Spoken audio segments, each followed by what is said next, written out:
வாங்க இப்போ வந்து பன்னீர் ரோஜா வந்து பூக்கள் வந்து வர ஆரம்பிச்சிடுச்சுங்க. இப்போ வந்து நல்லா தளிர் விட்டு இருந்துச்சு பாருங்கள். நல்லா வெயிலில் கூட அது நல்லா அழகாக பூத்துருக்கு. 2-3 கிளை அங்கே பெரிய பெரிய கிளையில் கொத்து கொத்தாக விட்டுருக்கு பன்னீர் ரோஸு. நம்ம உரம் போட்ட பிறகு வெயிலில் வருமானே இருந்தது. பார்த்திங்கன்னா இப்போ நல்லா அழகாக பூக்கள்லாம் நிறைய வர ஆரம்பிச்சிடுது. ஃபுல்லாக வந்து பன்னீர் ரோஜாலாம் அப்படியே கருகி சுருண்டி போயிட்டு இருந்துச்சு.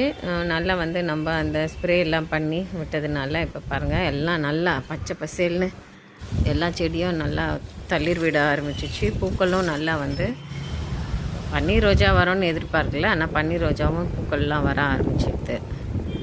நம்ம வந்து உரமும் நல்லா ஒரு பராமரிப்பு செடிகளுக்கு இருந்தால் கண்டிப்பாக நம்ம வந்து எந்த டைம்லேயும் வெயிலுன்னு தெரியல இல்லாமல் நல்லா நம்மளுக்கு பூக்கள்லாம் வரும்னா, உரம் வந்து நம்ம பார்த்து அந்த பூச்சியெல்லாம் வராமல் ஸ்ப்ரே எல்லாம் பண்ணி வச்சா நல்லா நம்மளுக்கு பூக்கள் எந்த டைம்லேயும் பூக்கும் அப்படின்றது இப்போ தாங்க நான் தெரிஞ்சுக்கிட்டேன். நல்லா வந்து பூலாம் இப்போ நிறைய வர ஆரம்பிச்சிடுது.